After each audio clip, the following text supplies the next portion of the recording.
Welcome.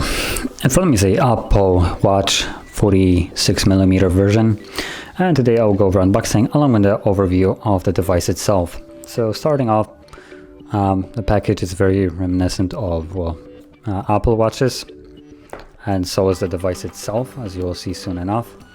So let's pop it open. There's nothing really on top right here, and we get the watch itself. Now I'll mention I already went through the setup of the device, so I don't have a problem with it later. I tried the 41 version, and if you want you can see, but it didn't want to connect for some reason. So just to save myself the hassle, I basically went through the setup process of this device before recording. And also kind of check it out how it works and functions of it, so I have something to talk about. So I'm gonna set the watch to the side for now, and in here we get nothing. Okay, so let's close that up, throw it to the side, change the color apparently. There we go. And in here we also get some booklets. No one really cares about this. Here it looks like we got some rubber seals for the watch itself, I believe it is. So I'll just leave that in here. And then we've got the charger itself with the cable. Now I'm not sure how other watches come, but this is just Type-C. There is no brick for it, so you have to use one that, for instance, comes with your phone. Okay, so let's just drop that to the side and get the watch itself. So the watch itself comes with a 1.91 inch display. Let me power it on.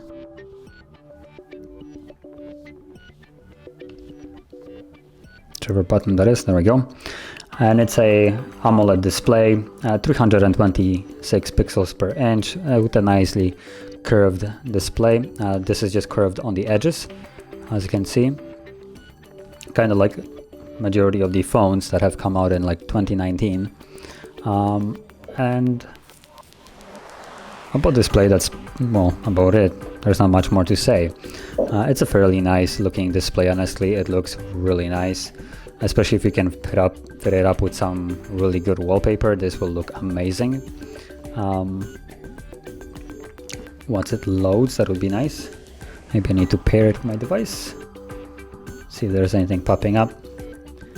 And yeah, going on further with it, so it comes with a Snapdragon. There we go. So it finally turned on. So it comes with a Snapdragon, I think it's like 3100. So this is the bigger version. I'm not sure.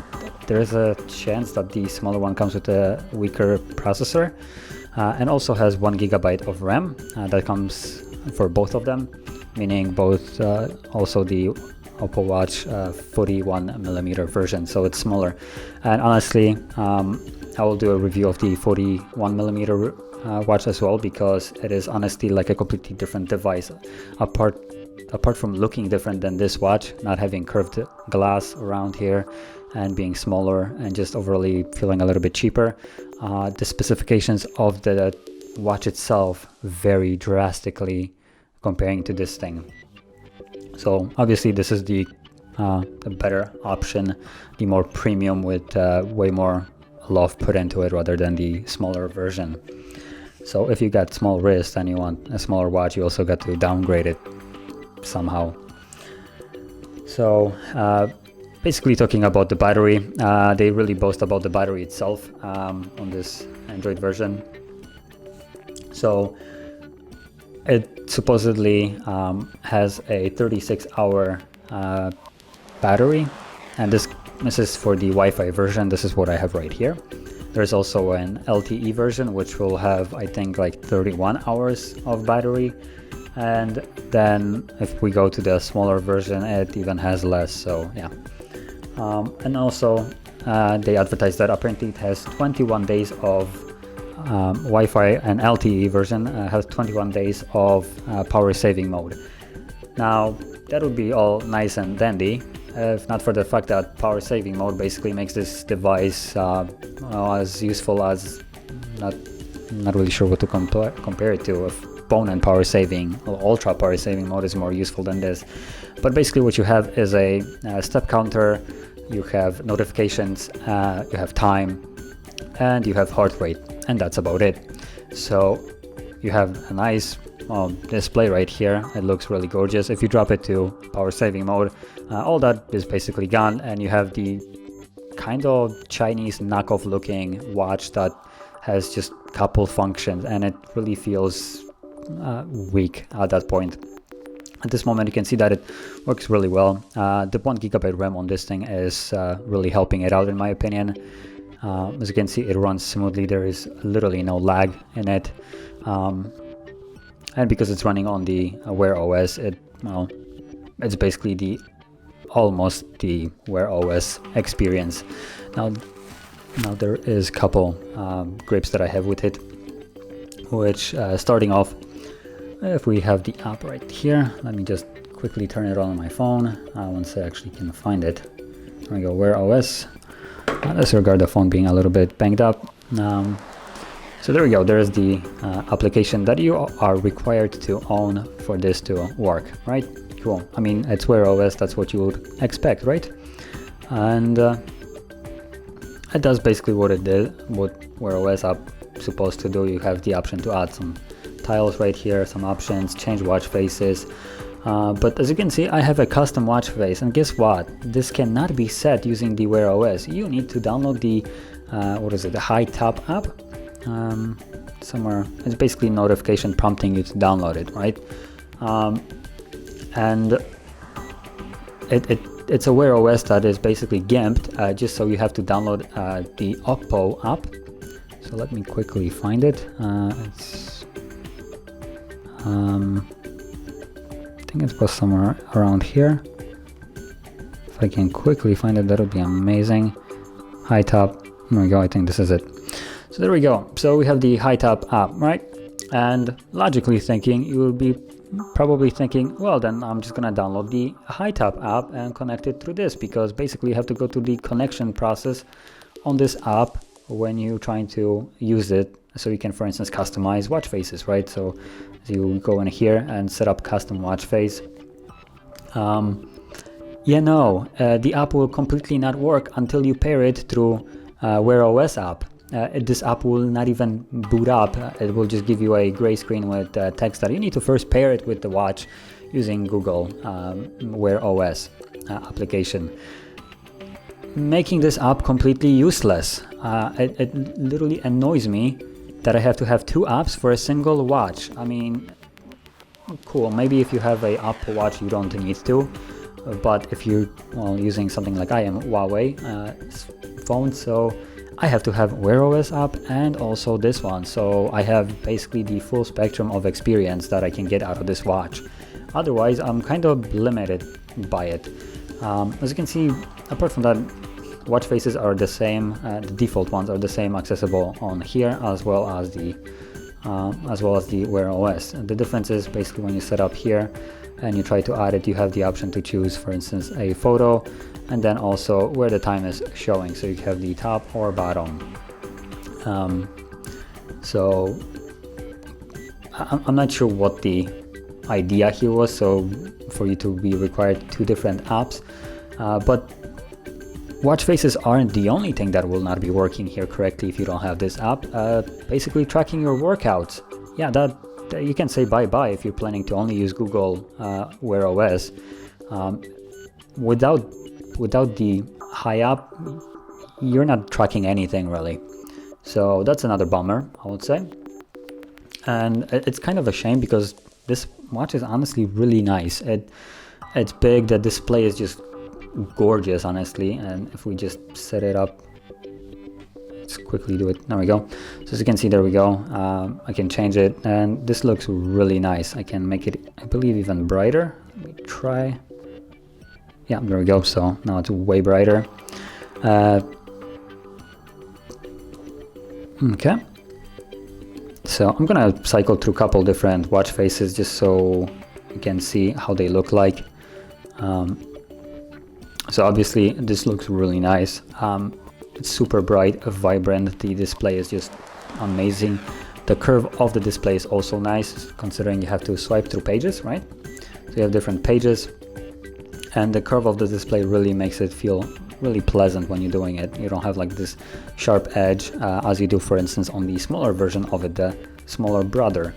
So the experience of this watch is really nice, and it's really a shame that it's being kind of downgraded, because OPPO, I guess, wants you to use their app, and that's I think what the purpose of this is. So really a shame. So apart from that, the device works primarily as you would expect from a Wear OS watch. The experience is really smooth, like I said before, and honestly it's one of the best I tested on the watches. That's one of the reasons why I decided to make this video. It is just that good. Now I would say that I'm missing one thing from here. I would really like to see a knob so I can cycle through different faces instead of this button. So as you can see, there is two buttons. There is one for workout and location, just as you can see, and then the back button, which will either open up apps right here or cycle you back, assuming you're already somewhere in the in some kind of menu right here. So obviously it's a really nice watch. And then there is another problem that I have. Maybe not a problem, haven't really seen it as a problem yet, but let me quickly put on the watch on my super skinny hand. Now this is not really the problem of my skinniness, but as you will see soon, if I can clip it together. Let me try to do it off the screen so it's a little bit easier. Now clipping it is a little bit of a hassle, but so I have it right now on, and disregard the fact that I wear the watch a little bit differently. So there's the clip, and it's outside, and the belt is also outside. So if your belt, for instance, slips by mistake, which does happen quite often, the watch has basically almost nothing preventing it from unclipping, like so. So you just hit your hand over your leg, and it basically unclips if the belt isn't in it. And as you see, there is nothing in this little thing that will basically clip on the belt. So let me close it just so you can see it a little bit differently. So as you can see, it's closed and there is nothing holding it, so this can slip out of it and unclip. So really makes me feel worry about losing this watch, which is something that it looks like they really tried to copy Apple, but they kind of missed I would say the best part of the strap, which is the fact that it went under the belt, and it was really difficult to get it out. So this really makes me feel like I would lose this if I would be using this without actually caring much about it. So if I would use it as a normal watch, I'm pretty sure in the first week it probably would be lost already, and it would be a bit of a shame, considering it's not necessarily the cheapest watch out there. This is, well, by all means a premium device in terms of smartwatches.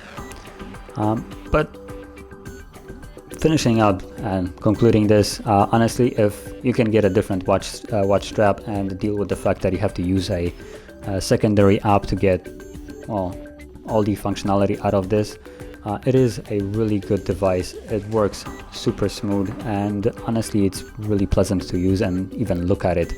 And considering I have really skinny hands, this still looks fairly okay, unless as long as I'm wearing it kind of like under my arm instead of over on top.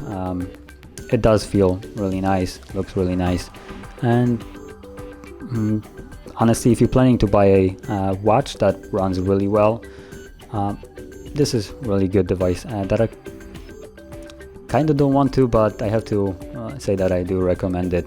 Well, don't have to, but I feel like there isn't much at the moment that would beat it if you're not planning to go with Samsung. But Samsungs, from what I remember, don't really have that much of a battery life. So this will have decent battery life, and in certain cases I have to say that it looks better. So yeah, I guess I would recommend this. So if you found this video helpful, don't forget to hit like, subscribe, and thanks for watching.